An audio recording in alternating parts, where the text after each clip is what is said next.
39.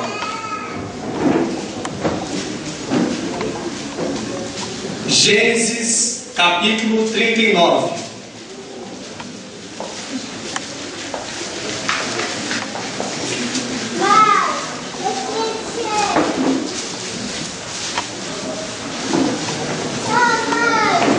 Todos acharam? Sim? Sim? Não? Então vamos esperar mais um pouquinho.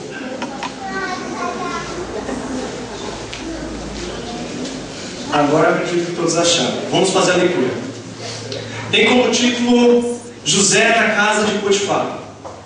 Diz assim, primeiro versículo: José foi levado ao Egito e Potifar, oficial de Faraó, comandante da guarda egípcio, comprou-o dos ismaelitas que o tinham levado para lá.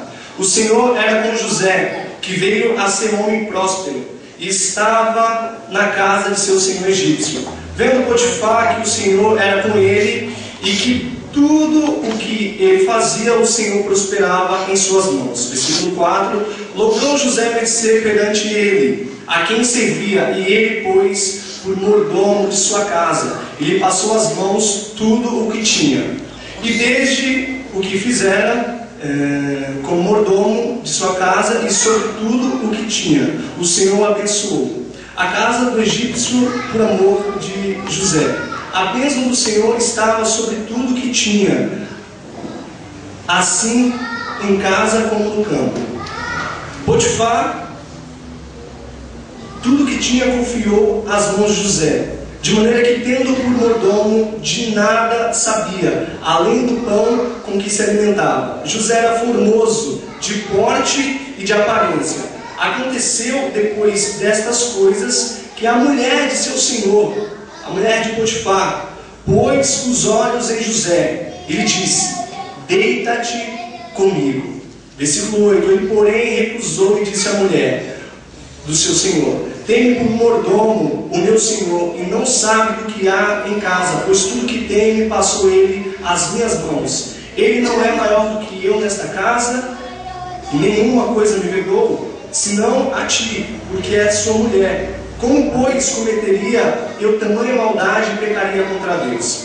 Falando ela a José todos os dias, e não lhe dando ele ouvidos para se deitar com ela e estar com ela, sucedeu que certo dia veio ele a casa para atender aos negócios, e ninguém de casa se achava presente. Então ela o pegou pelas vestes e lhe disse: deita-te comigo. Porém, deixando as vestes nas mãos dela, saiu fugindo para fora. Vendo ela que ele fugira para fora, mas havia deixado as vestes nas mãos dela, chamou pelos homens de sua casa. E lhes disse: vede, trouxe-nos meu marido este hebreu para insultar-me. Veio até mim para se deitar comigo, mas eu gritei em alta voz. Vamos orar. Vamos curvar as nossas cabeças e vamos fechar os nossos olhos. Senhor, quero te pedir em nome de Jesus que ao abrir da minha boca, Deus, as palavras tenham vida, Pai. Primeiramente sobre a minha vida e sobre a vida do teu povo que está aqui presente nessa noite. Deus, em nome de Jesus, eu peço ao Senhor que o Senhor nos ajude, que o Senhor ajude as pessoas que estão aqui nessa noite a se concentrar, Deus, a desligar das questões que tem a resolver, dos problemas e de tantas outras coisas, Senhor. Nesse momento, Deus, em nome de Jesus, que as nossas atenções estejam voltadas para aquilo que o Senhor quer falar conosco. Deus, prende a nossa atenção no Senhor. Espírito Santo de Deus, nos ajude nesse momento, em nome de Jesus. Amém. Pode se sentar.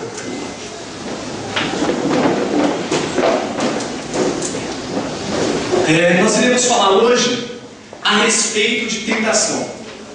Essa passagem em Gênesis capítulo 39 é uma passagem que retrata bem a questão da tentação.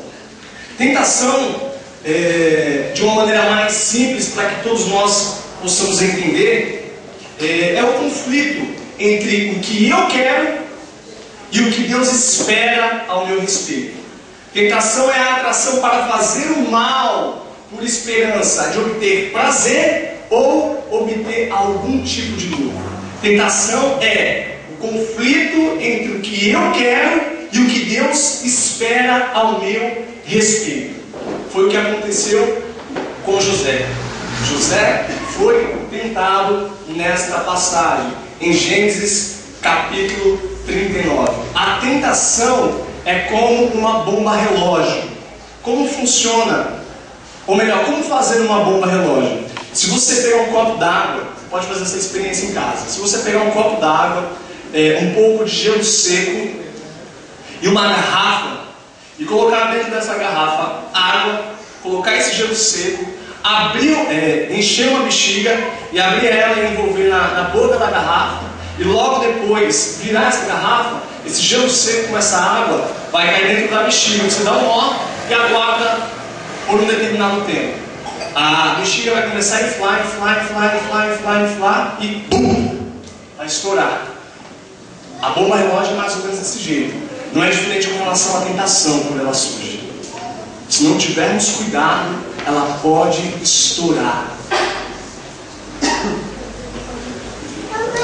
O cristão é capaz de vencer a tentação.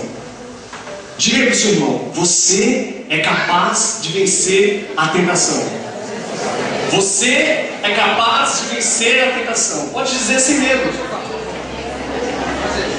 Não sou eu que digo, é a palavra de Deus que diz. 1 Coríntios, capítulo 10, versículo 13, diz assim: não vos sobreveio tentação que não fosse humana, mas Deus é fiel e não permitirá que sejais tentados além das vossas forças. Pelo contrário, junto com a tentação vos proverá livramento, de sorte que possais suportar.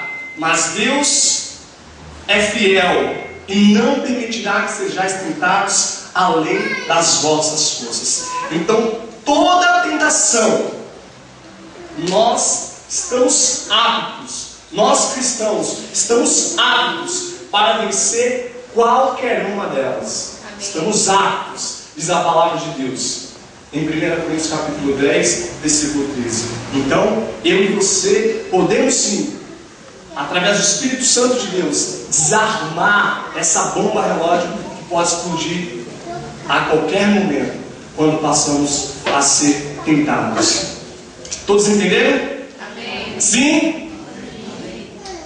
Vamos lá. A tentação, ela ocorre de duas maneiras. Ela ocorre de maneira interna, dentro de nós, e ela também se dá externamente. Vamos ver algumas passagens que retratam bem a respeito desta maneira que nós somos tentados. Tentação interna. Se vocês observarem no slide, está lá Eva, Adão e a serpente.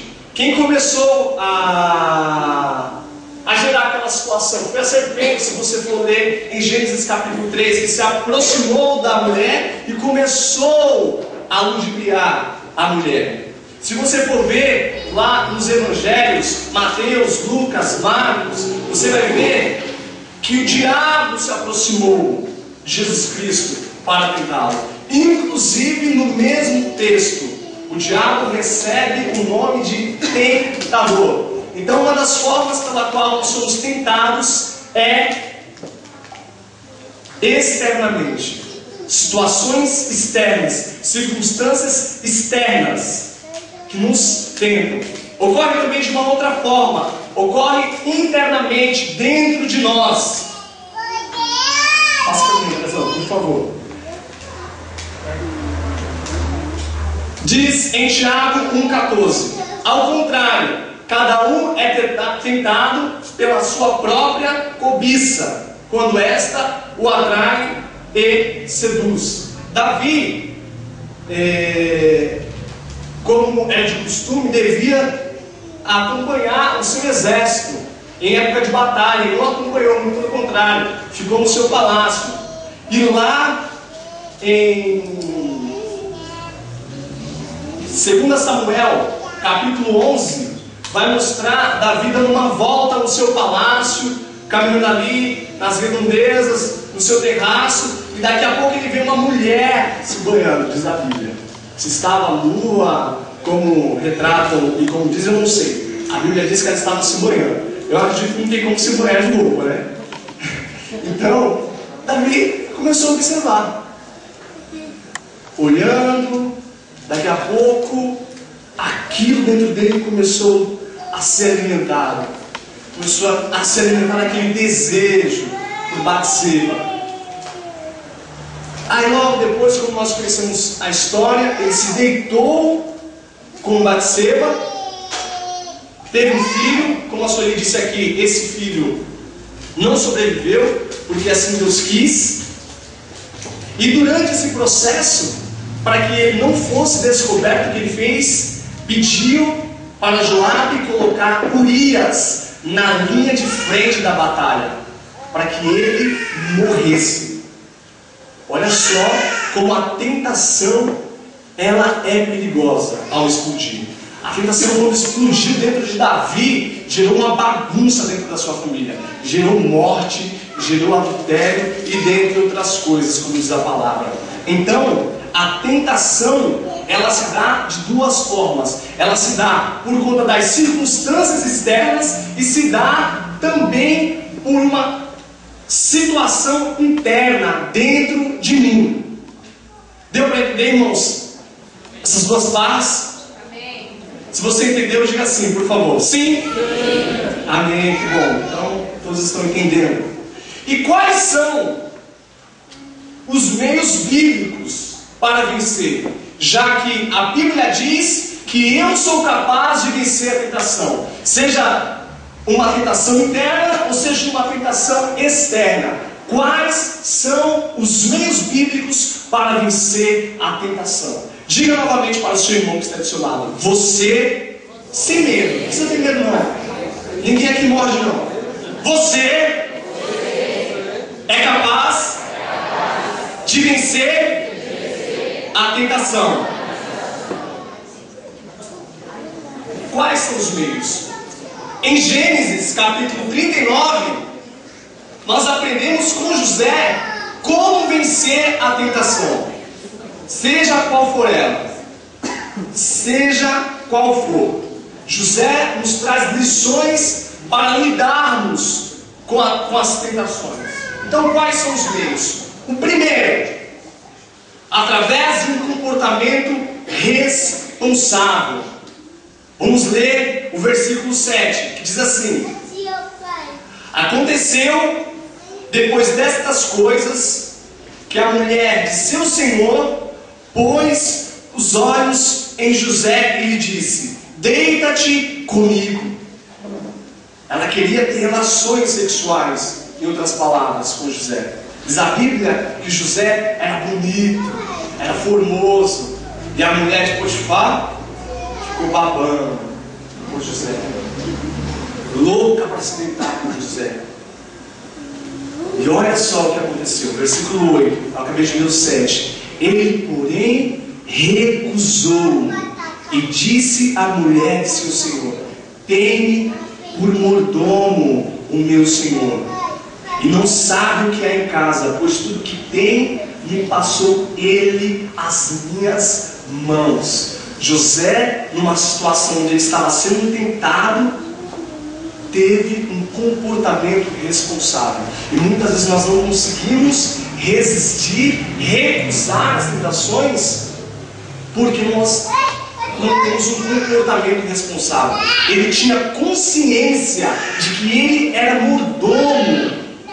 Ele tinha nas suas mãos a incumbência de cuidar da casa de Potifar, e não se deitar com a mulher de Potifar, e não ser o Ricardão da mulher de Potifar. Era mordomo, ele tinha essa consciência, um comportamento responsável. Daí eu quero pensar junto com vocês, assim como eu também pensei na minha vida, porque enquanto eu peço para Deus falar comigo, para que eu ministre a palavra, Deus também vai tratando com a minha vida. E eu quero pensar com vocês em algumas coisas. sobre esse primeiro ponto, sobre um comportamento responsável diante da tentação. Por exemplo, o casal de namorado. Eu já namorei, tem muitas pessoas que já namoraram aqui e sabem o quanto o namoro é prejudicial. Exceto aqueles que estão cortejando, exceto aqueles que estão namorando à distância, aqueles que estão namorando online. Aí sim está tranquilo. Ao contrário, se foi como nós namoramos, infelizmente é prejudicial. É prejudicial. O namoro muitas vezes traz consequências terríveis, tanto para o momento em que você está namorando, como também para o momento em que você estiver casado. O namoro pode trazer consequências terríveis. Terríveis. O pastor me acompanhou e via a minha aflição. Inclusive eu terminei meu relacionamento por conta disso. Aí a Pâmela que não me deixa mentir. Terminei. Foi difícil, chorei pra caramba. Fiquei triste, mas eu posso te dizer, se você tiver um comportamento responsável no seu namoro, se você decidir honrar a Deus, pode ter certeza que Deus vai te abençoar. Pode ter certeza que Deus vai te ajudar a construir a tua família. Pode ter certeza. Eu falo isso porque Deus fez isso na minha vida. Eu falo isso também para que Deus seja glorificado. Então você que está namorando, pense nisso. O namoro é prejudicial. Se for em uma outra perspectiva, aí podemos conversar. Aí você pode conversar com o pastor. Mas na perspectiva da nossa sociedade, é prejudicial. Uma outra questão sobre comportamento responsável entre pais e filhos. Muitas vezes o pai e a mãe são decepcionados porque o filho não consegue confessar os seus erros ao seu pai, à sua mãe. Não consegue dizer o que está acontecendo. Por exemplo, minha mãe me perguntava isso: e aí, Fabinho, você já fez sexo? Eu perguntava. Eu respondia sinceramente: ainda não, mãe. Ainda não. E tem filhos que mentem. Já transou? E quando o pai pergunta, consegue olhar nos olhos ainda e dizer: eu não transei, pai. Não está tendo um comportamento responsável. Está cedendo a mentira que está dentro dele. Quer ver um outro exemplo? A vida conjugal. Só que antes disso, eu vou ler um versículo. Não precisa abrir. 1 Pedro, capítulo... 1 Pedro... Não coloquei o capítulo. Versículo 1 e 2 de alguma passagem de 1 Pedro. Diz assim, vou ler para vocês, mas está em 1 Pedro. Mulheres, sede vós igualmente submissas ao vosso próprio marido, para que, se ele ainda não obedece à palavra, seja ganho sem palavra alguma, por meio do procedimento de sua esposa, ao observar o vosso honesto comportamento cheio de temor. Como você, como esposa, ou você, como marido, vai contribuir no processo de conversão do seu esposo ou da sua esposa, se os problemas que ocorrem entre nós, quanto família, quanto cristão, você leva para dentro do seu lar? Não há como. O marido, a esposa vai dizer: eu não quero ir para esse lugar. Não vai compreender que nós, quando seres humanos e quanto família de Cristo, temos nossas debilidades e nós erramos. E nós aqui dentro nós corrigimos. Mas nesse processo de conversão que a Bíblia diz que você pode colaborar na vida do seu esposo ou da sua esposa, se você traz os problemas de fora para dentro do seu lar, como que você vai colaborar no processo de conversão do seu esposo ou da sua esposa? Fica difícil. Fica difícil. Está cedendo à tentação. Está deixando de lado um comportamento irresponsável. José sabia: eu sou mordomo, eu sou esposo, ou melhor, eu sou marido, eu sou mulher, eu sou amigo, eu sou filho, eu sou pai. Temos que ter essa consciência daquilo que somos, para que quando nós estivermos diante das circunstâncias, a gente tenha consciência da responsabilidade que cada um de nós temos nas mãos.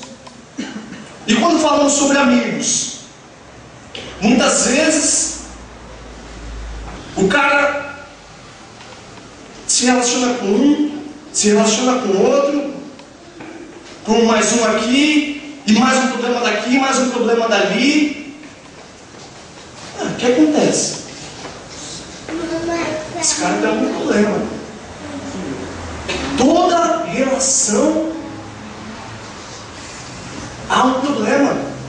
Não está falando mais com o outro, não está mais falando com o ciclano, não está mais falando com o José, com a Maria, com a Antônia. Ué, será que o problema está no José, na Maria, no Antônio, no Andrezão, na Nathalie? O problema, na verdade, está no comportamento responsável que não tem nas relações.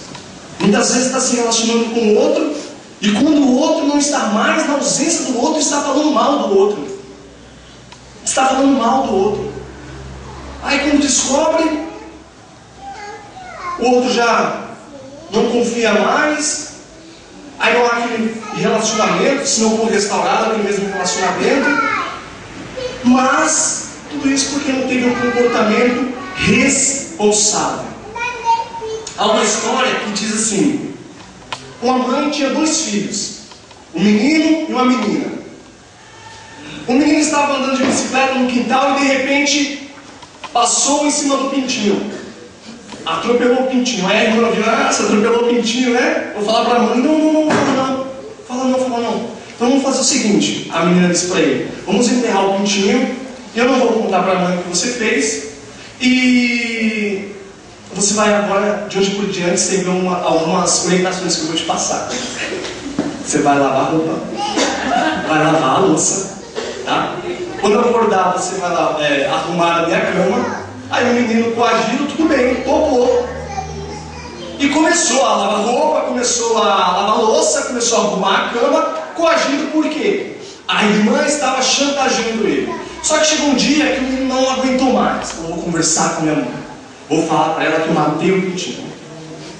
Mãe, eu posso te contar um negócio e a senhora não vai me bater?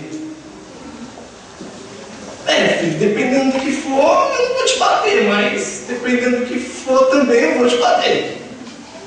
Mãe, sabe o que é? Eu estava andando de bicicleta no quintal e eu atropelei o pintinho. Ah, é, filho? Atropelou o pintinho. É, mãe, atropelei o pintinho. Pois é, filho, eu vi você atropelando o pintinho. Enquanto você estava andando de bicicleta, eu estava na janela do meu quarto no alto. Eu vi tudo o que estava acontecendo. Eu não fui conversar com você porque eu estava esperando que você viesse me pedir perdão. Você sofreu muito. Eu poderia ter vindo conversar logo comigo. O que nós aprendemos com essa lição? O menino não tinha consciência de que a mãe havia visto ele atropelando o pintinho. Lá em João capítulo 4, Natanael não tinha consciência de que Jesus Cristo estava vendo ele debaixo da figueira. É tanto que no encontro dele com Jesus Cristo disse: Natanael, depois você pode ler em casa lá em João, eu te conheço, Israel israelita verdadeiro, aqui não há dono, eu te vi debaixo da figueira.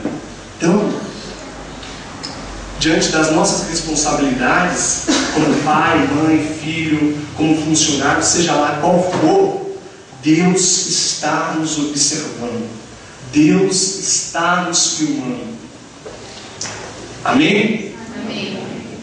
Segundo, vamos lá, versículo 9, capítulo 39 ainda. Diz assim: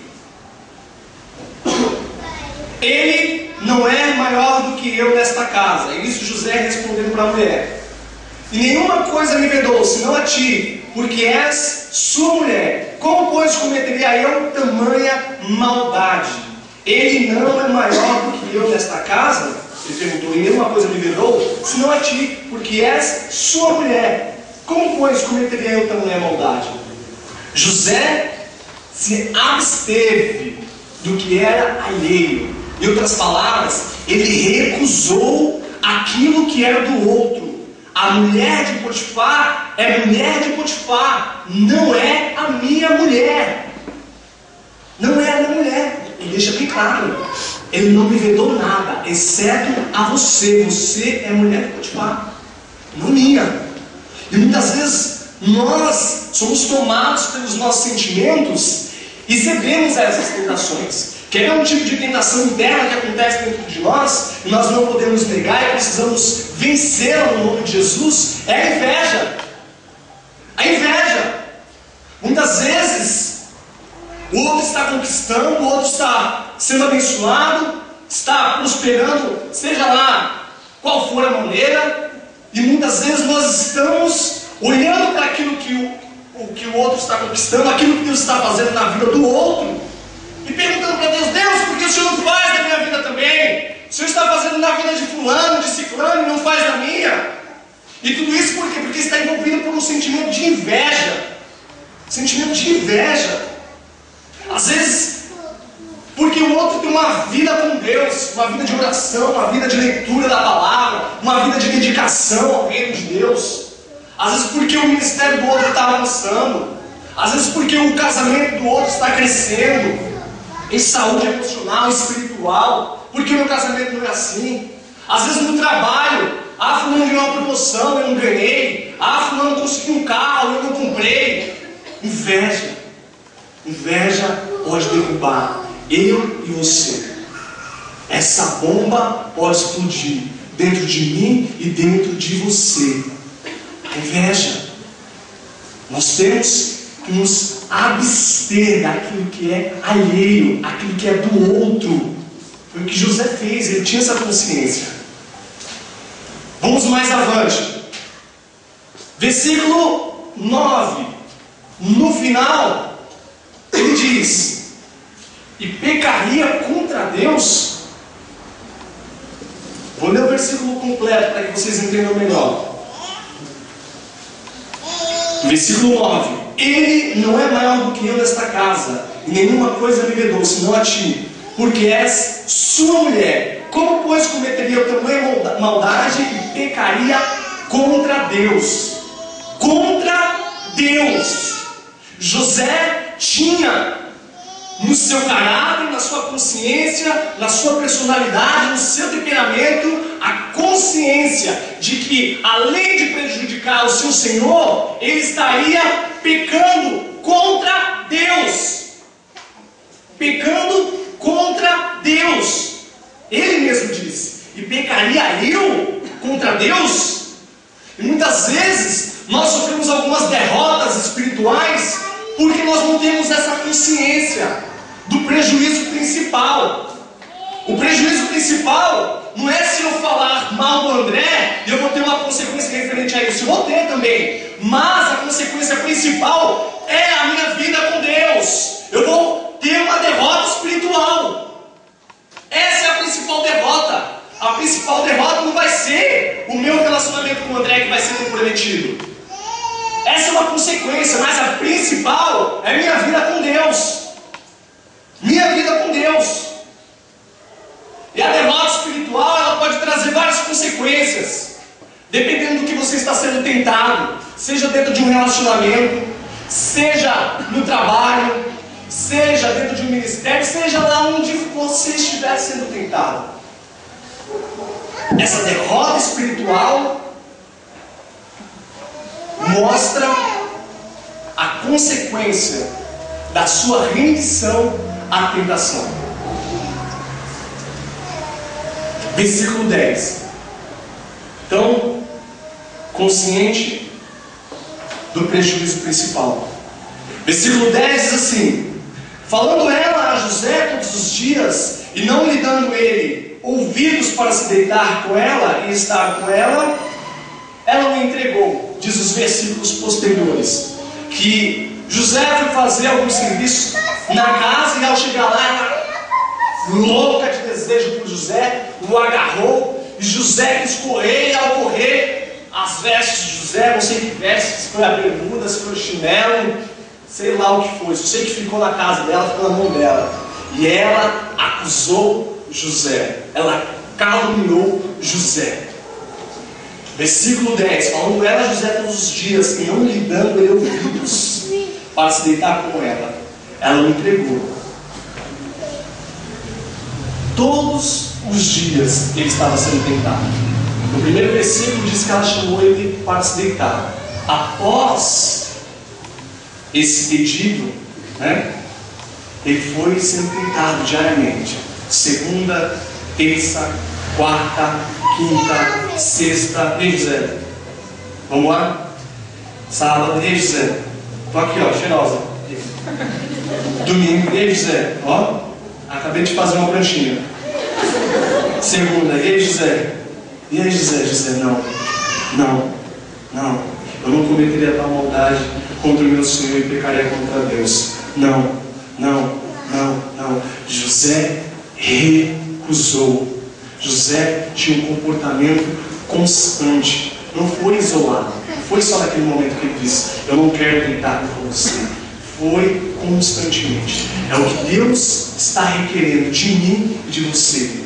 Deus está requerendo de mim e de você que não apenas resistamos aqui, mas que resistamos aqui. Deus requer de mim e de você um comportamento constante com relação à tentação, seja lá qual for ela. Deus quer homens e mulheres que pense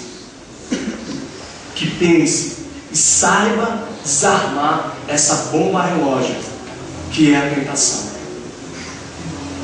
Então, cuidado com essa bomba relógio, que a qualquer momento pode explodir. E José conseguiu desarmá-la. Não comeu do lixo espiritual que a mulher de Potifar estava propondo a ele. E muitas vezes nós, e eu me incluo nisso, comemos lixo espiritual. Comemos lixo espiritual quando deixamos de vir adorar o Senhor Jesus, seja numa quarta, no domingo, seja lá qual for o dia, e dar preferência a uma balada. Pode parecer absurdo, mas isso acontece. Pode parecer absurdo, mas isso acontece. Está comendo lixo espiritual. Lá em Tiago fala sobre a língua.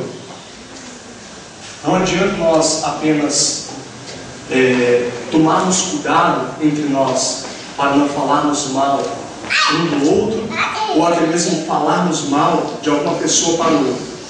Temos também que tomar cuidado dentro de casa. Eu não posso admitir que a minha esposa venha falar mal de uma outra pessoa e eu ouça isso. Muito pelo contrário, eu tenho que exortá-lo na palavra de Deus. Eu não posso ouvir o meu marido falando mal de uma pessoa dentro da minha casa, quando esposa, e ficar ouvindo. Muito pelo contrário, eu tenho que exortá-lo na palavra. Não posso ser condescendente com o pecado do outro. Um outro exemplo de tentação, nós estamos falando sobre tentação, é a avareza. Avareza, sovina, mão de vaca, papagaio no arame. Ah não, eu não vou ajudar não. O Léo ajude, não é gerente. Não, eu vou tirar o meu salário mínimo. Não nada, vou tirar o meu salário. Uma razão que eu tirei, ele é vigilante.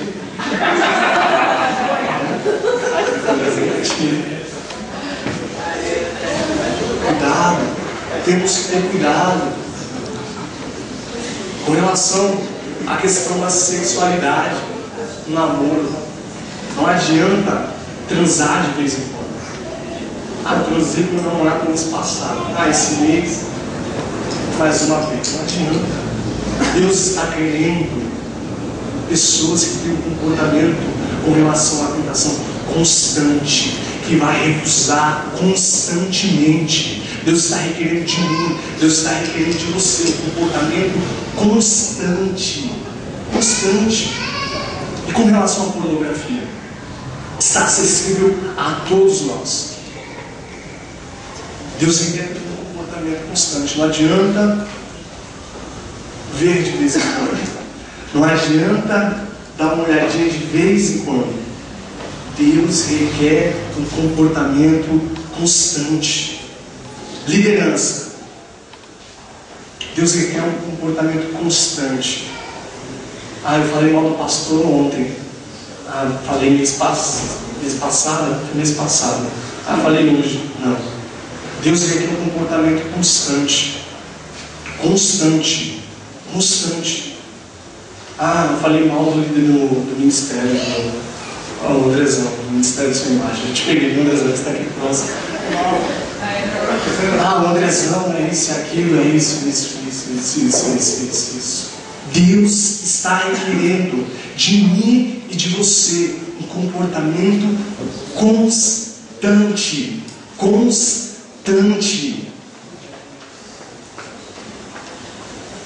Passo próximo para o Andrezão. Para o cristão, vencer a tentação é uma questão de escolha. A Alessandra disse isso primeiro, antes de mim, aqui ministrando.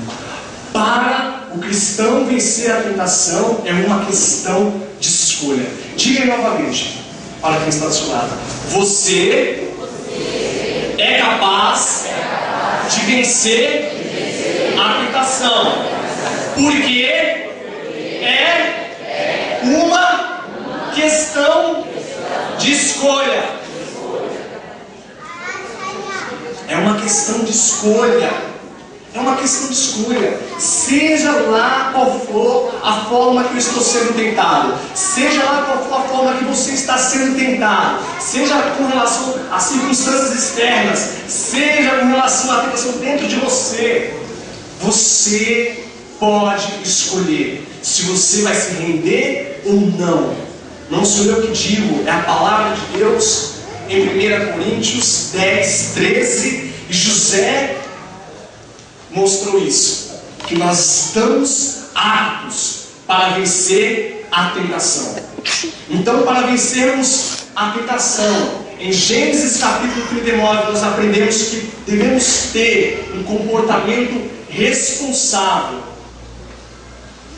Nós devemos nos abster daquilo que é alheio, não querer aquilo que é do outro. Vai dizer também que nós temos que ter consciência do prejuízo principal. Temos que ter essa consciência e temos que ter um comportamento constante com relação à tentação. Você é capaz de vencer qualquer tentação. Qualquer uma. É a palavra de Deus que diz. Aí algumas pessoas podem pensar da seguinte maneira: mas lá nos Evangelhos, Jesus Cristo disse que o Espírito está pronto, mas a carne é fraca. Tudo bem. Eu estou com um problema, não estou lendo a Bíblia, não estou orando, estou fraco espiritualmente. Eu não venci a tentação dessa maneira? Você está fragilizado, você está fraco, poderia estar forte para esses tipos de batalhas, poderia estar forte contra a tentação, mas não está. Mas isso não significa que você não possa vencer. Isso não é desculpa. Não é desculpa.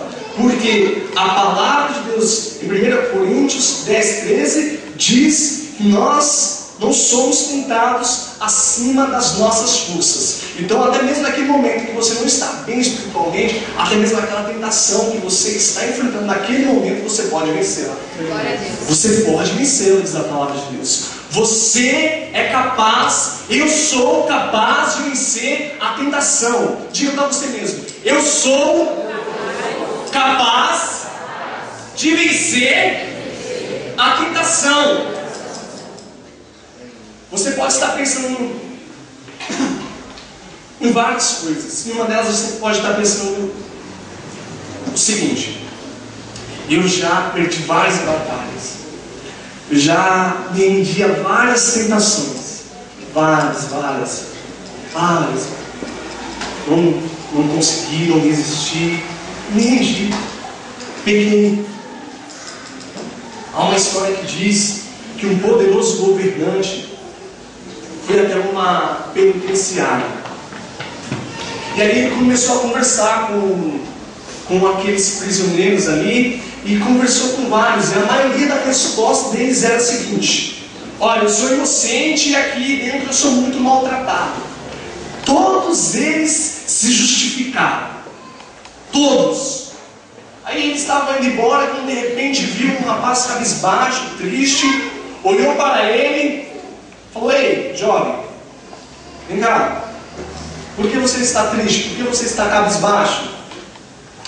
Sabe o que é, meu senhor? Eu, na fase da minha adolescência, me revoltei, eu não tinha algumas coisas que eu tanto queria, os meus pais não podiam me dar, e eu entrei na vida da criminalidade, comecei a traficar, e é por isso que eu estou aqui hoje. Só que se eu pudesse voltar atrás, eu não faria tudo de novo, muito pelo contrário, eu faria diferente. Aí aquele poderoso governante, afinal tinha poder nas mãos, absolveu aquele rapaz. Esse rapaz, ele está arrependido, pode soltá-lo. Os outros não, os outros podem continuar presos, mas esse se arrependeu verdadeiramente. Se confessarmos os nossos pecados, Ele é fiel e justo para nos perdoar os pecados e nos purificar de toda injustiça. Se você confessar o seu pecado a Jesus Cristo, Ele é fiel para te perdoar, diz a palavra de Deus. Não fique se martirizando com relação às derrotas que você teve com relação à tentação. Olhe para o que a palavra de Deus diz, que Ele é fiel e justo para te perdoar. Jesus Cristo pode perdoar. Jesus Cristo tem poder para perdoar pecados. Jesus Cristo tem poder para perdoar os meus pecados. Jesus Cristo tem poder para perdoar os seus pecados. Seja lá qual for o pecado que você cometeu, confesse a Jesus Cristo, porque Ele é fiel e justo para te perdoar. Não carregue essa bomba relógio estourada dentro de você. Jogue ela diante de Jesus Cristo. Senhor, eu peguei, eu errei, eu me rendi aqui, Deus. Foi aqui que eu estava sendo tentado. Era uma circunstância externa, não era. Era dentro de mim, eu me rendi, Senhor. Mas eu estou aqui, arrependido, Senhor. E se eu puder, eu vou fazer tudo diferente. Eu vou fazer diferente. Deus é fiel e justo para nos perdoar. Amém, igreja? Amém. Deus é fiel e justo. Deus é fiel e justo. Em Romanos capítulo 8, versículo 31 e 39 diz assim: que diremos, pois, à vista destas coisas? Se Deus é por nós, quem será contra nós? Aquele que não poupou o seu próprio filho, antes por todos nós o entregou, porventura não nos dará graciosamente com ele todas as coisas? Quem intentará acusação contra os eleitos de Deus? É Deus quem justifica, diz a palavra. Quem os condenará? É Cristo Jesus que morreu, ou antes quem ressuscitou, o qual está à direita de Deus e também intercede por nós. Quem nos separará do amor de Cristo? Quem pode separar eu e você do amor de Cristo? Quem? Será a tribulação? A angústia? A perseguição? A fome? A nudez? O perigo? A espada? Como está escrito: por amor de ti somos entregues à morte o dia todo. Fomos considerados como ovelhas para o matadouro. Em todas estas coisas, porém, somos mais do que vencedores, por meio daquele que nos amou, Jesus Cristo. Porque estou bem certo de que nem a morte, nem a vida, nem os anjos, nem os principados, nem as coisas do presente, nem do porvir, nem os poderes, nem a altura, nem a profundidade, nem qualquer outra criatura poderá nos separar do amor de Deus. Quem está em Cristo Jesus, nosso Senhor, diz a palavra de Deus. Glória a Deus. E você que nos visita essa noite, ou ainda que não colocou a sua fé em Jesus Cristo, talvez você esteja pensando: eu já me entreguei a vários, eu já fiz um monte de besteira, já cheirei, já me prostituí, já estraçalhei, já fiz um monte de besteira. Tem jeito para mim? Tem jeito para você, porque todos nós que estamos aqui hoje servindo a Cristo, teve jeito para nós também. Nós também tínhamos dificuldades, mas o Senhor Jesus Cristo também nos resgatou. Eu posso dizer que Jesus Cristo também pode resgatar você. Jesus Cristo, em um dado momento, estava passando por uma cidade. Todos conhecem aqui a história da mulher samaritana. E diz que era necessário, que se fazia necessário Jesus Cristo passar pelaquela cidade. Eu quero nesse momento me direcionar a você que ainda não colocou a sua fé em Jesus Cristo. Me direcionar a você. Essa palavra é para você. Para você. E diz a Bíblia que era necessário que Jesus Cristo passasse por aquele caminho. E Jesus Cristo passou. E seus discípulos foram comprar algumas coisas. E Jesus Cristo sentou exatamente no poço chamado Poço de Jacó. Jesus Cristo sentou-se. E logo depois vinha uma mulher com um cântaro na mão. A mulher samaritana. Jesus Cristo estava esperando por ela. Jesus Cristo estava esperando por aquela mulher. Não foi ela que marcou o encontro com Jesus Cristo, e sim Jesus Cristo que marcou o encontro com ela. Não foi ela que encontrou Jesus Cristo, foi Jesus Cristo que a encontrou. E se hoje você tem motivo, Jesus quer ter esse mesmo encontro com você. Só para você ter uma ideia, aquela mulher samaritana, ela já estava indo para o 6º marido. Ela tinha uma debilidade sexual, não conseguia ter uma relação fixa, já estava indo para o 6º marido. E Jesus Cristo a resgatou. Jesus Cristo a resgatou. Não existe pecado imperdoável para Jesus Cristo. Vamos nos levantar, vamos orar.